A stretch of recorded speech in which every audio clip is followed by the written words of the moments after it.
there, my name is Solena. I'm the intern in wine, and this is my dad, Laurent. Bonjour. He's our winemaker at Solena State, and today I am messing with my father. We're talking about tasting wine and all the different ways that people can taste wine and all the different aspects that come in tasting wine. And to put my father's palate to the test, we're doing a blind taste test today. So, Great. okay, tell me why you're nervous about it. Oh, I'm not nervous at all. Not nervous, but what's the reaction for though? No, I mean, blind tasting is always intimidating, of course. Having the possibility that you don't even recognize closely where the wine is from is always a little challenging. But I'm up for the challenge, no problem. Yeah, it's gonna be fun. That's the main idea. We want it to be fun. We don't want it to be stressful.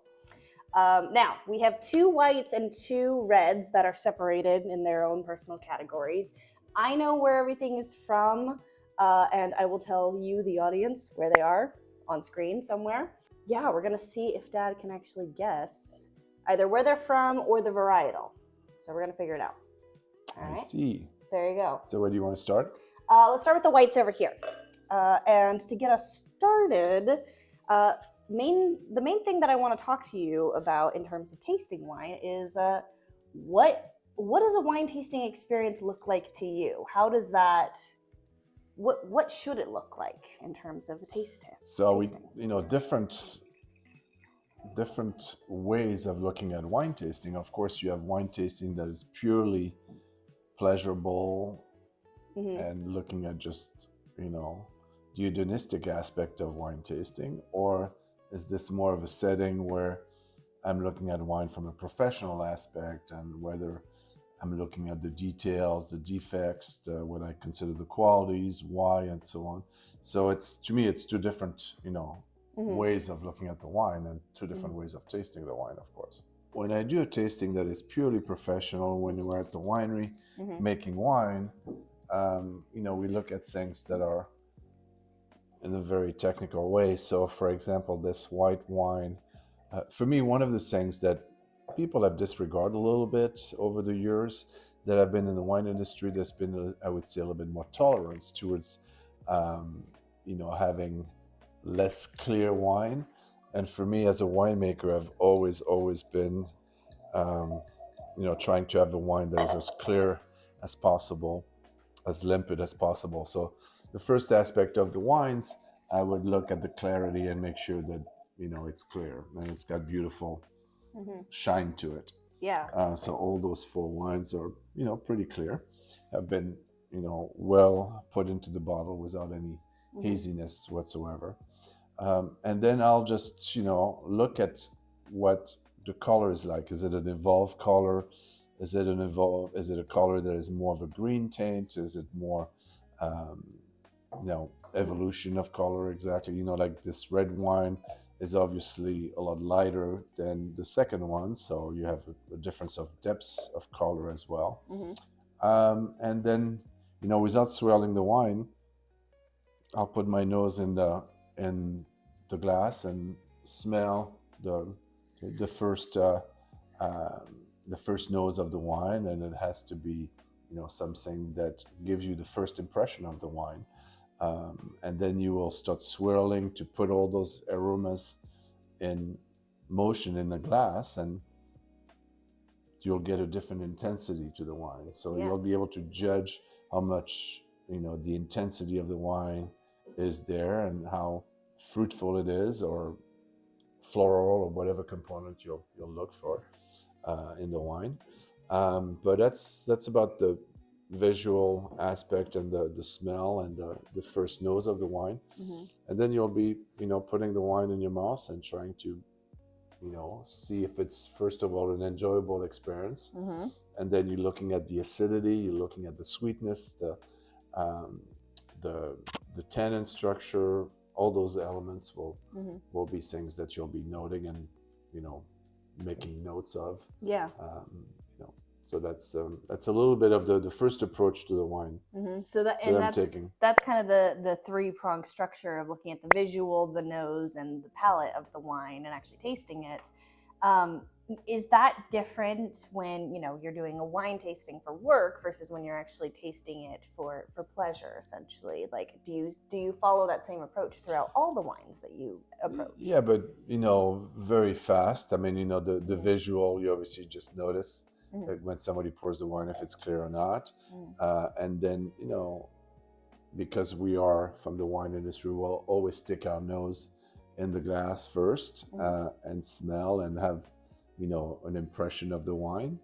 But definitely when I'm in a social setting, I wouldn't be going into the mental exercise of, writing things down like I would when I do a professional tasting, to really focus and see the exact aromatics that I'm getting and so on. So obviously in a social setting, it's much more lighthearted. Yeah, totally. So how do you go about tasting wine first? Like how do you do it for yourself? Because I imagine when you're tasting wine, it can be done in not to say like, you're putting the wine into your mouth, but like, how do you do it basically? How do you approach tasting wine?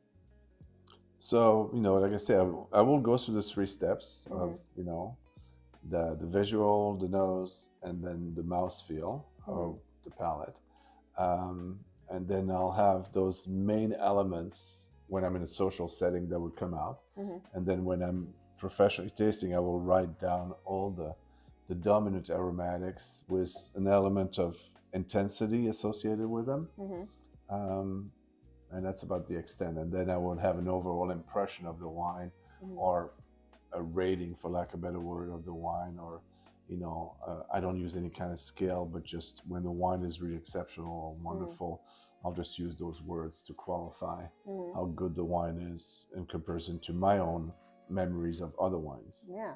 So that's actually another really interesting question then. So when you're tasting wine, I mean, we as the wine community, we end up hearing all about people who are like, Paul Greggett or Wine Enthusiast or Wine Spectator. They give out all of these scores and people are like, oh, they're coveted like scores, getting like a 92 or a 94 or a 96 or whatever.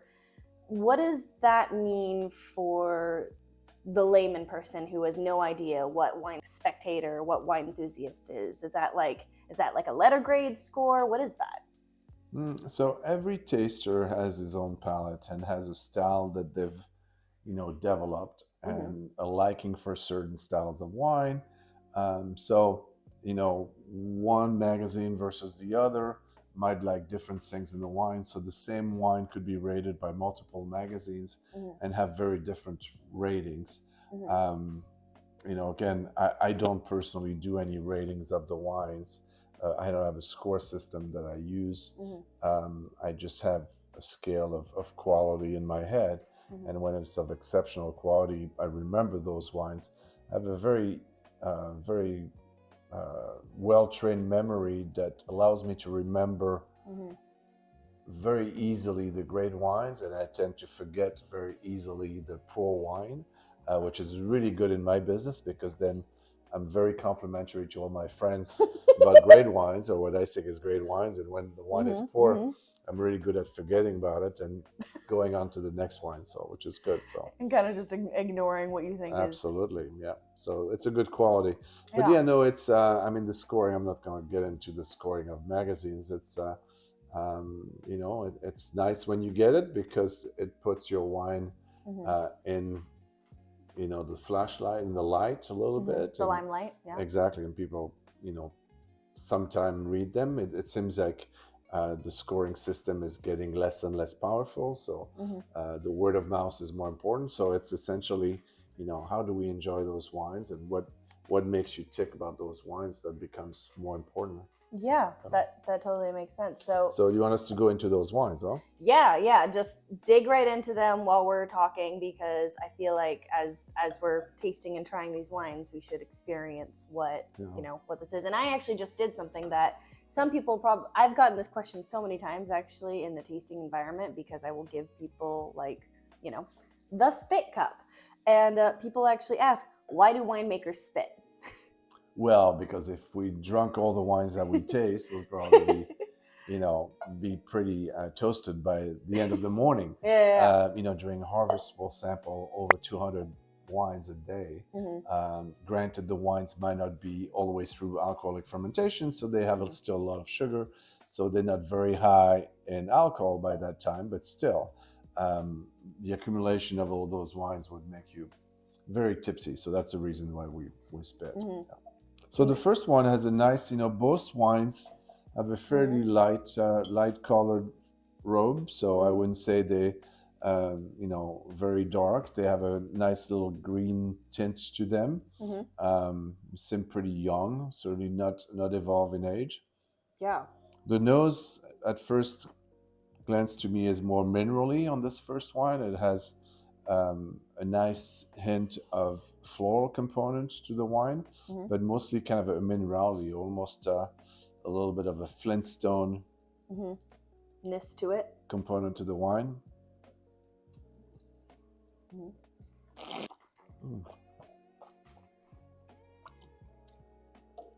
So the mouthfeel is very interesting because it starts very bright, very fresh, but then it becomes quite opulent with a lot of richness of the mouth. So pretty broad in the palate. I wouldn't guess Chardonnay. It has a lingering minerality again, so it has something more of a Pinot Blanc, Pinot Bianco maybe, because it seems kind of Italian tasting. It has that minerality that you find in the northern part of Italy. So it could be a Pinot Grigio, Pinot Bianco that has a little bit more roundness and fleshiness to the wine.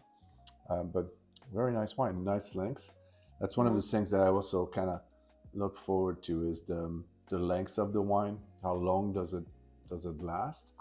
And actually, from a technical standpoint, we sometimes count the seconds of when you start spitting. How long does that taste stay in your mouth? And so, a wine that has above 6 to 7 seconds of persistence is actually at great lengths. If you get above 10 seconds, that's fantastic. So it's just kind of a fun little exercise to do and play with it and see. Yeah. Are there any tricks that, like, when people come in, like the traditional layman, when they come into a tasting room, what would you tell them? Like, hey, here are some tips and tricks to figure out if this is like a qualitative wine or like a good quality wine. Well, I don't know if I can tell you a lot of tricks. I mean, again, I think the most important advice that we can give anybody is trust your palate.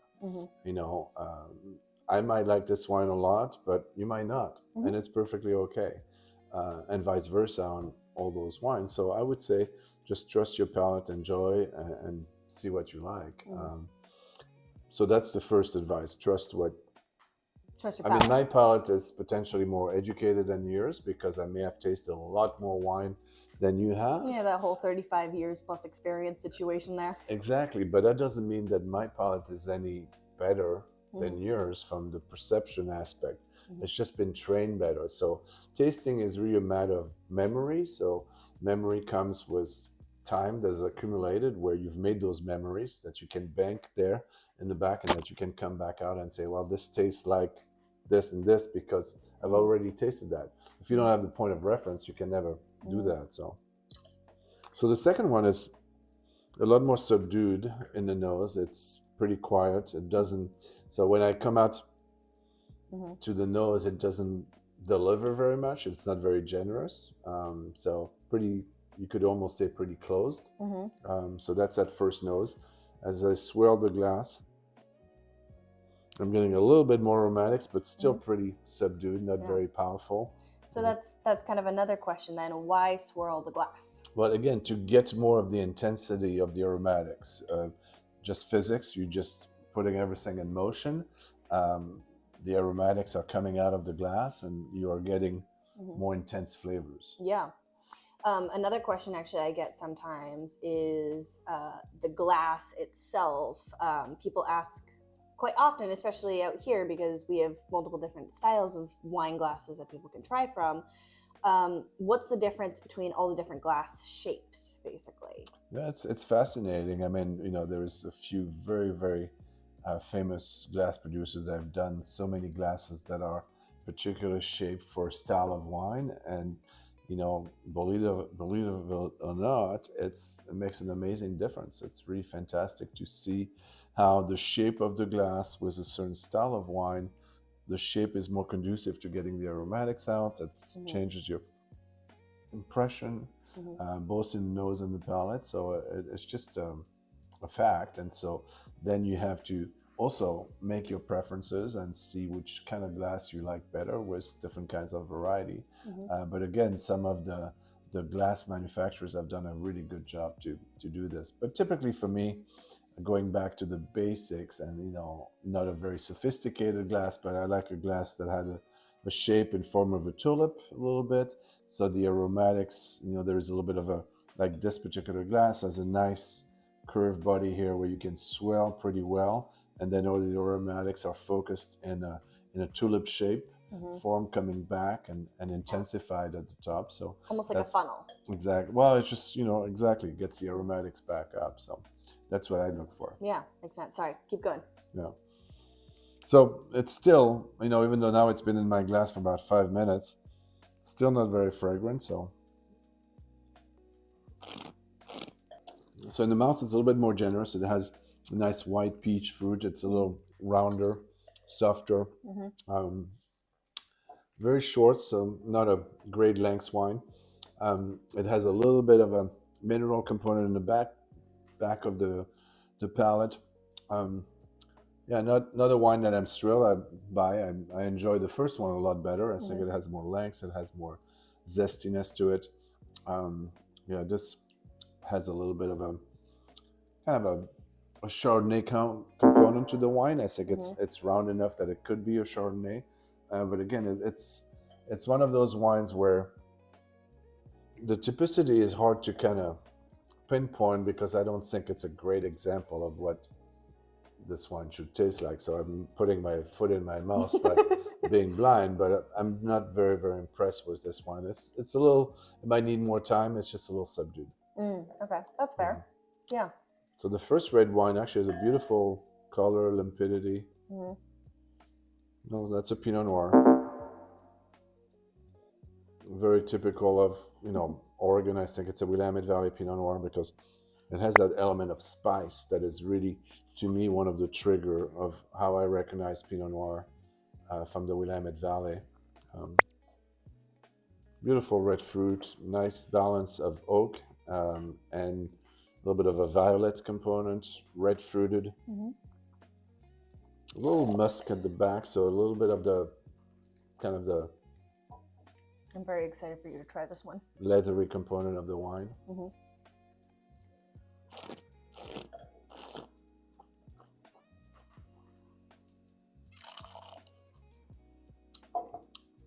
Great attack, nice, you know, acidity up front, beautiful tannins, very, very textured, very silky. Still very mouth-filling. There's the combination of the tannins coming from the fruit and the tannins coming from the barrel that marry very well together, makes the wine quite long. Very, very nice wine. Yeah, it's probably 23 vintage. It's very young. So I would say it's not an older wine for sure, but quite well balanced. So yeah, good example of something to be proud of in the Willamette Valley.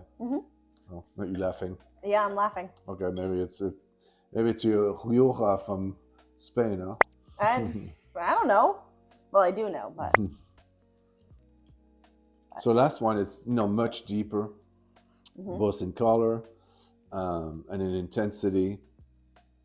Very dark fruit, you know, where we had red fruited component to the, which I think is a Pinot. This one reminds me more of a Grenache or Cinsault or something like yeah, it could have a little bit of a cab. So maybe one of the kind of a new world variety, potentially South American or something like that, that has a combo of different varieties that they're mixing together. Very intense, very nice nose.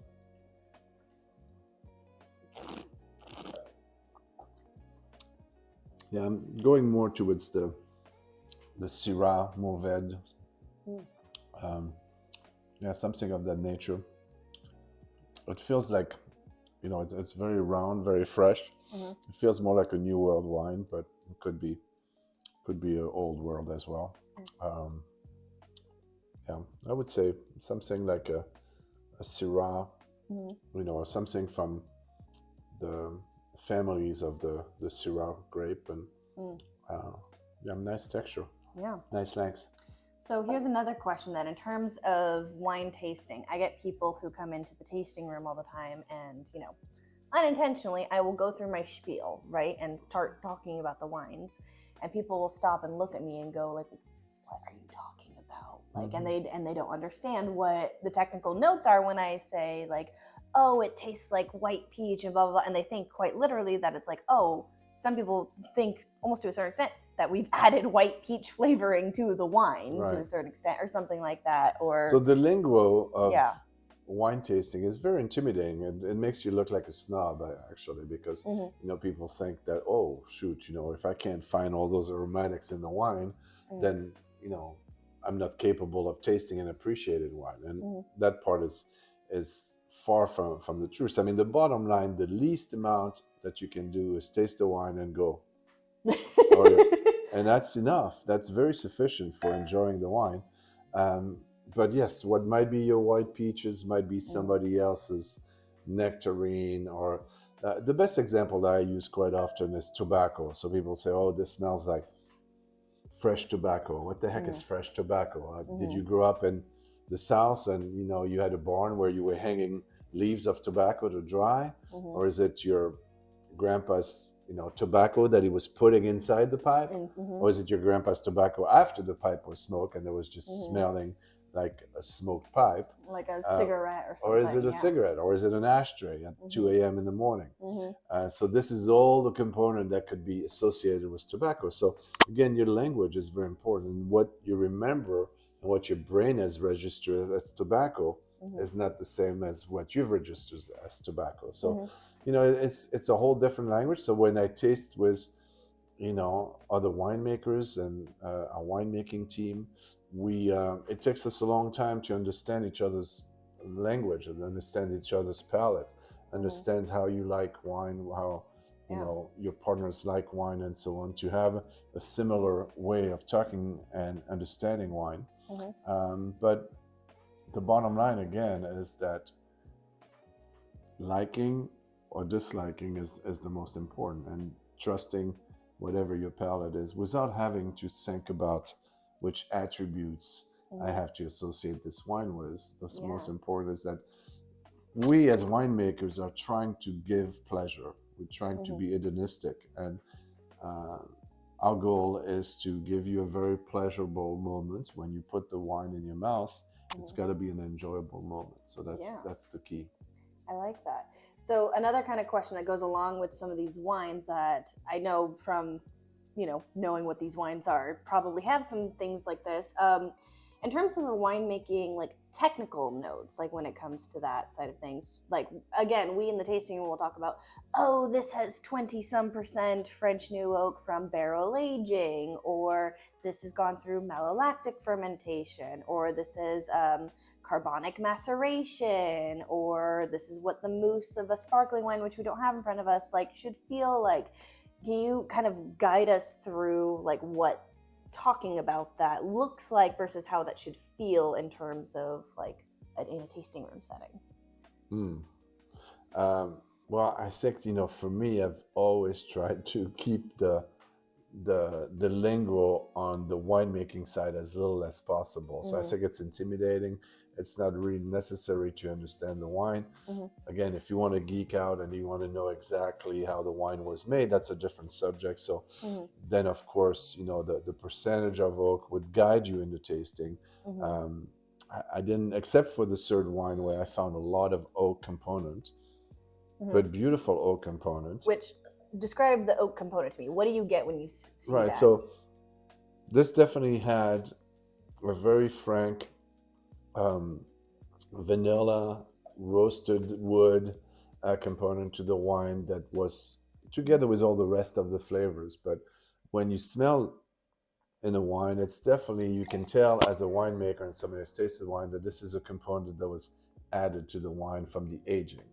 So this is from the roasting of the barrel. When they made the barrel, they roasted the barrel over an open fire, and that toastiness, that roasting of the wood, then gives aromatic to the wine that can go from vanilla to very heavy chard component to almost wood fire type of component, or smoke even.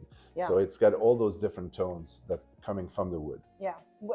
Smoke is actually one that we get a lot because, or that we talk about decently often because of out here in the Willamette Valley in 2020, we had the forest fires that were really bad. And sorry, this is total going off from the earlier question, but can you also talk a little bit about like potential flaws that you might see in wine as well after we talk about So what we had in technicals. 2020, some of the wines were very, very heavily affected by the smoke. Some were not quite as heavily affected, or the smoke was more hidden within a richer wine. And actually some people really appreciated that component because they like smoky, oaky flavors to the wine. But yeah, as far as defects in the wine, I think that one of the defects that I personally do not enjoy is when the wine becomes oxidative. In other words, it's been affected by oxygen too much, and it has that maderized kind of smell to it. It's essentially smelling like an old apple that you've left cut open for a couple days, and it smells, of that element of what's called ethanol. And it's pretty obvious to me. None of those have an oxidative tones here today, but that's one that I don't particularly enjoy. And then there will be just different flavor profile of acidity that might be too much or not enough. Tannins that might be too rustic, really harsh and drying. All those elements are affecting the degree of quality that one perceives. But again, the ultimate quality meter is your palate and what you like. Yeah, which I think that's something that, like, I'm sure as a winemaker, and people come to you trusting your palate and your judgment because, this is what you do for a living. Do you ever find yourself in a situation where people are like, oh, like, tell me what I should buy, like tell me what I should get? No, and I always have the same answer. I mean, thank you for buying our wine. I really appreciate that you're spending a lot of money on our wine. Thank you so much. But please do not buy wines for you that I'm telling you what to drink. You need to buy wines for you that you're going to enjoy and that you're going to make the choice. Same thing with aging wine. All those wines were pretty young. But wines, as they become older, change dramatically in profile. And I wouldn't age wine for the sake of aging wine, just age wine because, again, the experience that you will have is even better than what it is currently. So if you feel that when you have had a 10-year-old wine, it's been like, wow, this is great, this is much better than a young wine, then by all means do age wines. But if you don't, there's nothing wrong with drinking the current vintage of every winery. So, again, it goes back to hedonistic and being completely true to what you feel and trusting your palate, knowing that your experience is unique, that whomever is telling you that you're supposed to find cherry in this, if you don't find the cherry, it's okay. You are associating a different flavor profile that you call raspberry or whatever you call it, and that's okay. It's just a different word, as long as you feel that this wine is an interesting wine that you want to spend a few minutes kind of thinking about and drinking and enjoying. Yeah. And then I guess another question that comes along with it, going back to kind of the technical note side of things, we do get a lot of those like sommelier nerds, no offense y'all, to the people who are really interested about like, oh, what goes into making this wine? And obviously that's something that, we're very proud of and talking about, especially out here because we're a biodynamic farm for us. But how do you go about balancing that act of, talking to those people who are excited about like those technical facts, but then also at the same time showing them, hey, like this is just a wine not necessarily showing them to be like, hey, this is just a wine to enjoy, but also at the same time, like, how do you help them experience wine? This is a different question because, the people that are from the industry that are trying to learn, of course, you want to go in a different direction and telling them all the steps that we've taken to make our own wines. So that's not quite the same. So as soon as you get into really advanced technical tasting, of course, I would take a different approach where I would divulge, things that we're doing that we feel are important for us. One of the elements is to be true to the grounds that we have. So we want to make a wine that has a sense of place. So that's the main thing. So I'm happy to share everything that we do to make that wine that has a sense of place. So by the way, I just noticed that you hid those bottles very, very well. Yeah. It's going to be really difficult to unravel I have a trick because the bottom of them are not fully. I can get it. Okay, good. Because I'm curious now to know what they are. Yeah. Drum Right? roll. Drum roll. Drum roll. There we go. This is gonna make me laugh. The first one, it looks like from Flineur, actually. Oh my gosh.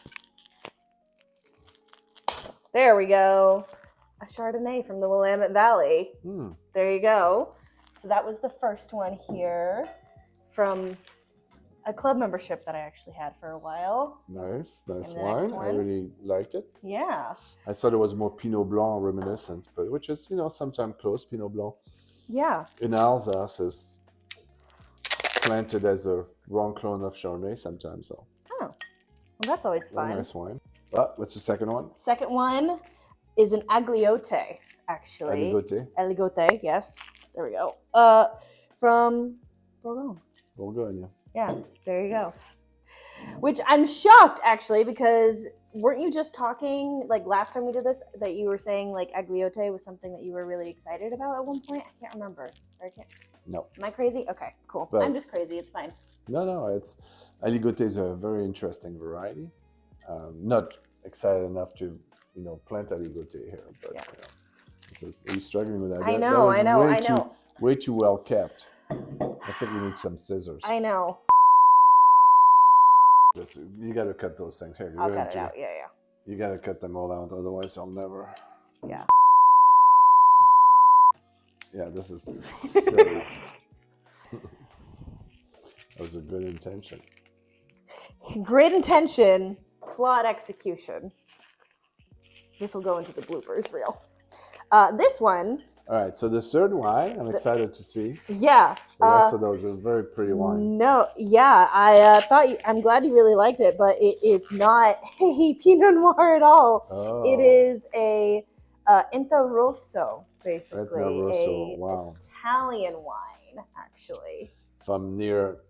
Yes, from Tentilla della Nere. There you go. Yeah, so Mount Etna is where the wine is from Italy. There you go. So it's from the Sicilian area of Mount Etna. There you go. Wow, this is beautiful wine. Yeah, I'm glad you like it. It's definitely, it has the texture of Pinot Noir. It has the aromatics of Pinot Noir. So this is one that is very, very interesting. There you go. And I know you saw the back label, but this is the final one. It's a Malbec from Argentina. Ah, wow. There you go. So that's this was kind of just the fun little experiment of trying wine. Well, 0 out of 4, that's pretty good. 0 out of 4. Hey, no, you got it. Well, no, you didn't actually. No. You did. Yeah. So very good. No, but yeah, the Malbec, this one is very nice because sometimes, so as you know, my dad and mom, grandpa and Oma, they live in the Malbec region of France in Cahors, so I get access to a lot of the Cahors when I go back to France. But this one definitely has the ripeness.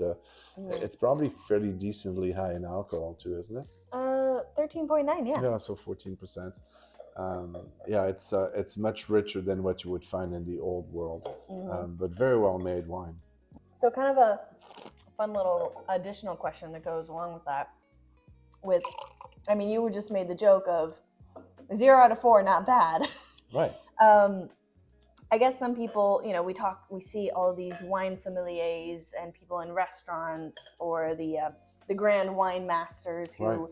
know everything and have done the blind taste test and can figure it out. Is that something that is like, I assume that's not required for when people are obviously coming and tasting wine, but how does that work, for you as a winemaker? Does that Well, bruise your ego at all? No, no, no. I mean, again, when you ask somebody to recognize something and you do a blind tasting, if I've never tasted those wines before, how would I recognize them? That's true. Yeah. So out of those 4, I've tasted 0. So, again, that's my excuse and I'll stick to it. But you cannot recognize something that you haven't tasted before. That is true. That's the key. And then, so the sommelier, so you're asking probably, I think that's what you were saying, how do those people do it? You recognize, sometime the vintage, sometime easy, but then where they're from, what they taste like. So obviously, they've tasted those wines before. So sometime repeatedly, sometime as a sommelier, they might be opening, 5 times that wine on a busy evening when they, when they pour the wine for guests. So there's an element of knowledge that none of us can replicate if we are not always tasting wine on a regular basis. Yeah. So all those sommeliers, they have every day 5 to 10 distributors that come by, or wineries that come by and taste them on wine. So they have access to tasting so many wines. So their bank of memory is getting larger and larger every time. So that's one of the elements of the knowledge, is just the memory and having access to all those wines, being able to taste those wines. It's not like a drop of God situation where it's just... No, yeah, the drop of God is a really cute movie, but no, that doesn't happen like this. It's just a lot of work, a lot of tasting, a lot of smelling the glasses, tasting the wine, spitting, to be able to remember, and all those things that they have to do on a regular basis to, enlarge your bank of memory. So when you are confronted to 4 new wines that are blind, and somebody's trying to ask you, well, at least you can say, okay, this is the reasoning behind what I saw it, but you can be completely off, and that's obviously the case. Yeah. Well, especially because what I thought was so interesting is you were so certain that this Italian wine was Oregon Pinot Noir. I thought so.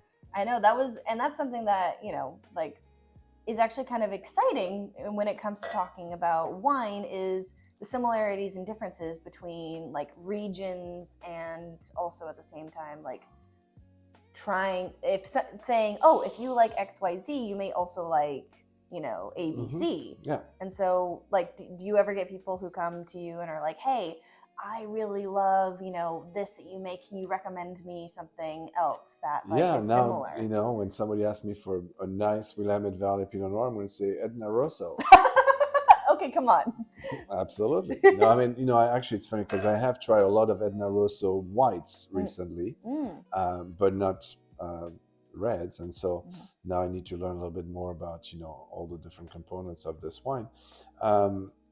No, I mean, I think, again,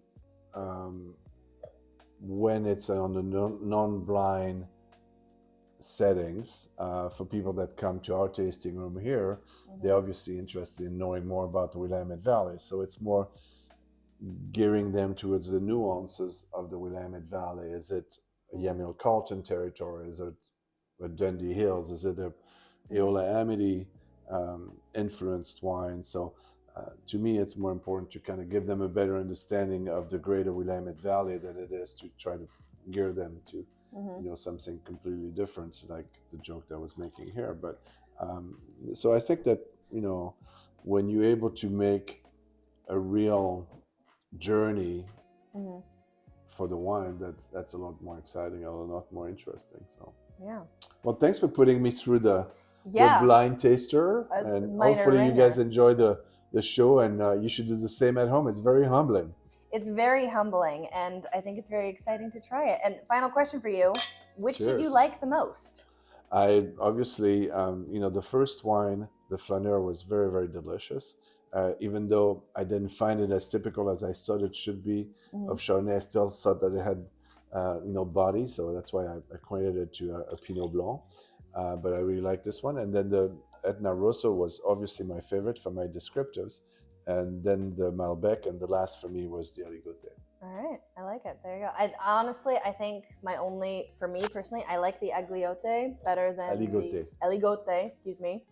So that would be, I would flip it this way, where I would go Aligote, Chardonnay, Rosso, Malbec. The Malbec and Rosso are probably pretty similar, but that would be where I would do it. But cool. Nice lineup. Yeah. Thank you Thanks. very much. Thank you so much, guys.